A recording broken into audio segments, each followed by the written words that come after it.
അപ്പോൾ നമ്മൾ ഇന്നത്തെ വർക്ക് എന്ന് പറഞ്ഞിട്ടുണ്ടെങ്കിൽ ഈ കാണുന്ന ഗേറ്റ് ഇതാ അതിൻ്റെ ഫില്ലറൊക്കെ ഇളക്കി കിടക്കണേ. അപ്പോൾ അതൊക്കെയാണ് തമർത്തിയിട്ട് ആവശ്യമാകുന്ന കോൺക്രീറ്റ് ഒക്കെ ചെയ്ത് സെറ്റാക്കി കൊടുക്കുക. ആദ്യം അവിടെ ഇളകി കിടക്കണ കല്ലും ആ കോൺക്രീറ്റ് ഉണ്ടല്ലോ അതൊക്കെയാണ് പൊട്ടിച്ചെടുക്കണം. എന്നെങ്കിൽ നമുക്ക് ആവശ്യമാകുന്ന റീഫില്ല് ചെയ്തുകൊണ്ട് സെറ്റാക്കി എടുക്കാൻ പറ്റുള്ളൂ.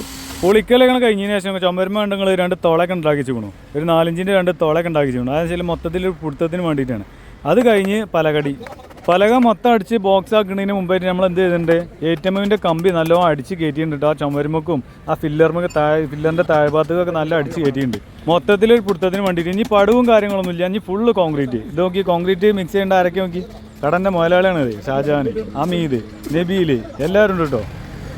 പക്ഷേ ആ കോൺക്രീറ്റ് കുഴച്ച് എടുക്കാൻ സമയത്ത് മുതലാളി മാത്രമേ ഉള്ളതിനു, ഒറ്റക്കണ്ട് എടുത്തു നിന്നിട്ട് അങ്ങനെ നോക്കി കുഴക്കണു. ആ ഫില്ലറിൻ്റെ ക്ലാമ്പിൻ്റെ അടി കൂടെ അതിലും ഇതിലൊക്കെ ആയിട്ട് ATM കമ്പി ഇങ്ങനെ പോകണുണ്ട്. പിന്നെ ചുമരുമ കിട്ട ഗ്യാപ്പ് ഉണ്ടല്ലോ അതൊക്കെ നല്ല കൂത്തി നിറച്ച് ഫില്ലാക്കി ദമ്മാക്കി സെറ്റാക്കി കൊടുത്തിട്ടുണ്ട് കേട്ടോ. Full concrete.